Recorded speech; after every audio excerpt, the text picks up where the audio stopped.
Monsieur, cher auditoire, consommez-vous de l'électricité? Sûrement oui. Vous recevez des factures d'électricité? Vous allez payer. Mais est-ce que vous avez déjà examiné votre facture d'électricité? D'autres me diront non. Et je comprends. Car la facture d'électricité est considérée pour certains comme une fiche comptable qu'il faut aller régler à la fin de chaque mois. Or, la facture d'électricité, c'est une fiche technique qu'il faut examiner afin de détecter toutes les informations possibles pour réduire sa consommation. Ça, l'industriel l'a compris. C'est pourquoi elle laboure, cherche, tourne, retourne, creuse, afin de trouver toutes les informations possibles pour réduire sa consommation. Mesdames, messieurs, consommer mal, manger beaucoup, ça coûte cher, en plus ça rend malade. Et ça, tout le monde le sait. Et c'est la même chose pour l'énergie. Alors on doit réfléchir à savoir comment consommer. Savez-vous qu'avec une analyse de la facture d'électricité, il est possible de réduire sa consommation jusqu'à 3%. Ça peut vous sembler petit, mais au niveau industriel, ça représente beaucoup. Parce que là-bas, les factures, on parle des millions. Alors, si c'est possible de réduire, je dirais, si c'est possible de diminuer sa consommation de 3% en analysant tout simplement sa facture d'électricité, allez imaginer alors qu'est-ce qu'on pourrait faire si on faisait une audit énergétique de sa consommation. C'est pourquoi j'ai eu à intégrer une industrie pour essayer de faire son audit énergétique afin d'optimiser sa consommation et en même temps, pourquoi pas instaurer une politique d'efficacité énergétique. Et ça, je pense que ça va marcher parce que j'ai déjà eu à commencer et les résultats sont bons. Pour ce faire, il y a plusieurs axes à examiner. Premièrement, il y a l'aspect comportemental et puis l'aspect technique. Il faut revoir les comportements et les habitudes. Et ça nous concerne tout le monde. Et essayer aussi d'optimiser le fonctionnement des machines. C'est pourquoi, mesdames, messieurs, je vous invite maintenant à réfléchir et à examiner bien vos factures d'électricité. Et pourquoi pas faire une audit énergétique de votre consommation et ainsi faire des économies d'énergie. Et on va devenir ainsi des consommateurs actifs ou bien des consommateurs au lieu des consommateurs passifs que nous sommes. Je vous remercie. Mesdames et messieurs, bonjour. En pleine vacances, un jour je marchais au bord de la mer, accompagné de mon cher frère, Mohamed. Subitement, j'ai fait face à une caisse de poissons. Je vous dis, une caisse de poissons bien pleine. Mais malheureusement, en grande partie de ces poissons étaient des affaires. Et ce phénomène est remarqué et ressenti sur toute l'axe côtière du Sénégal, de la Casamance à Kayar, d'Umbo aux îles du Saloum, et se note bien au Ngeda. Depuis des décennies, ces fléaux occupent le quotidien des pêcheurs et mareyeurs sénégalais. Aujourd'hui, cher public, je vous parle de poissons.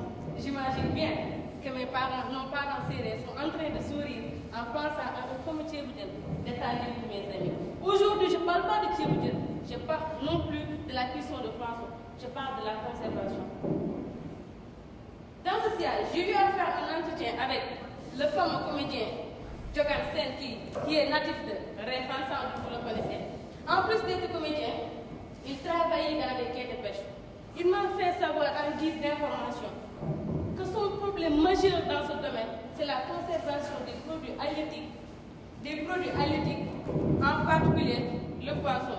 Géographiquement, Réfan n'a pas de fleuve ni de mer et les reflux accédés sont souvent coûteux. Et je me suis dit, donc regroupant ces faits, qu'est-ce que, en tant qu'étudiante en formation minière, qu'est-ce que je peux faire pour apporter une solution aux mareyeurs et pêcheurs sénégalais et à nos parents sérieux que je taquine souvent?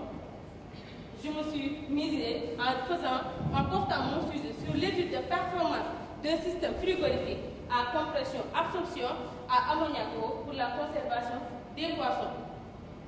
Bref, comme tout un chacun vous le savez, un système frigorifique est composé de manière classique, un détendeur, de compresseurs, d'évaporateurs et de condenseurs.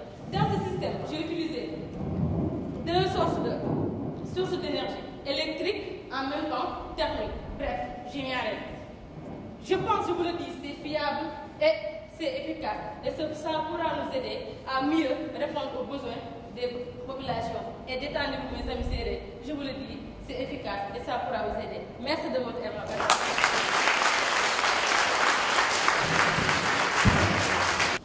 Est-ce que vous vous souvenez de la situation qui s'était passée à Dakar sur ces mois passés?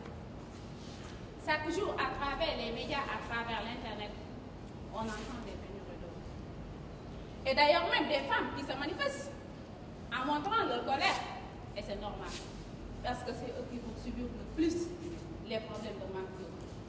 Car elles vont marcher des centaines de mètres pour puiser de l'eau chaque jour. Souvenez-vous de l'accident à Dakar.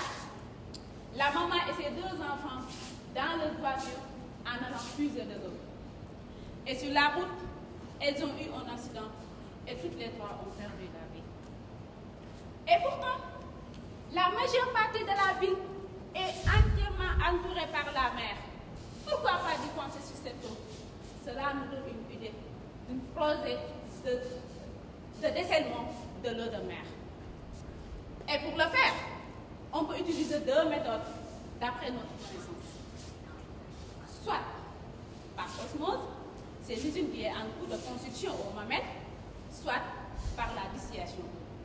Mais nous, ce qu'on a voulu à faire, c'est la distillation. C'est-à-dire, on va chauffer l'eau, le vaporise, puis on le recueille. D'après les techniques, d'après les recherches et les documentations qu'on a eu à faire, la majeure partie des pays où on a des usines de dessalement, les techniques qu'ils utilisent sont fortement consommatrices d'énergie fossile, qui produisent beaucoup de CO2 et qui augmentent le taux de cette dernière dans l'atmosphère et qui nous mettent à un réchauffement climatique, ce qui n'est pas favorable. Et nous, notre solution à long terme est de ne pas produire trop de CO2 pour pouvoir maintenir les 2 degrés qui ont été fixés par la COP21.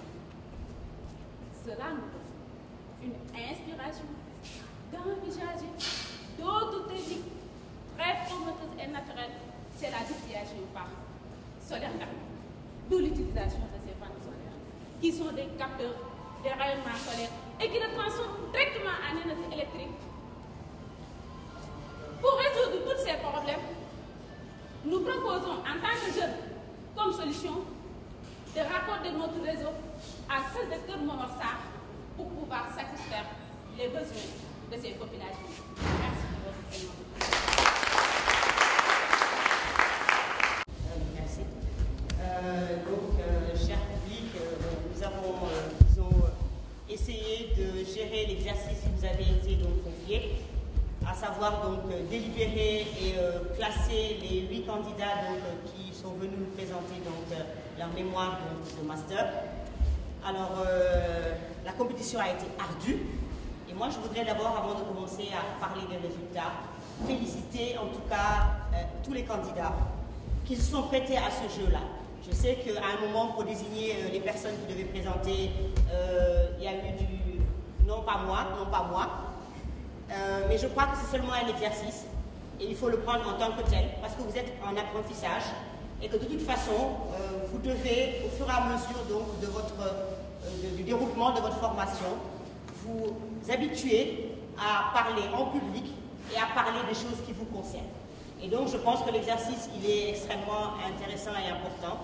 Il aurait été, bien, je pense, encore plus intéressant que tous les étudiants d'Unière puissent subir le même exercice, de façon à ce que chacun puisse voir un petit peu où est-ce qu'il en est par rapport non seulement à son sujet, mais par rapport également à son rapport à la présentation et son rapport donc à un public en général. Parce que tôt ou tard, vous aurez à présenter votre mémoire, et ce sera devant un public, et de toute façon, il faudra à un moment ou à un autre pilier des gens qui vous jugent. En tout cas, je voudrais vous féliciter pour l'exercice, et de vous être prêté à l'exercice, et d'avoir vraiment fait, nous avoir, disons, gratifié de performances ici dans cette salle. Après, bien sûr, il faut bien qu'il y ait un classement, donc il a fallu donc bien sûr que l'on mette ça dans un certain ordre. Et donc, je vais vous livrer ici le résultat donc, de nos délibérations. et comment est-ce que nous avons classé donc, les 8 candidats que nous avons eu donc à examiner. Alors, je vais énoncer le classement en commençant donc par le 3e, qui est une 3e, c'est mademoiselle Oumilienne.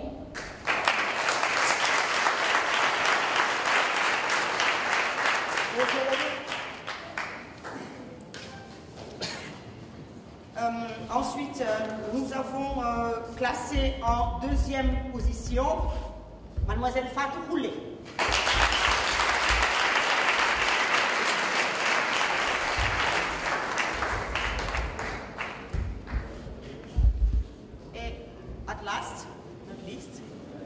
Le premier donc de cette compétition concours mon mémoire de master, c'est pas un premier, c'est aussi une première, désolé.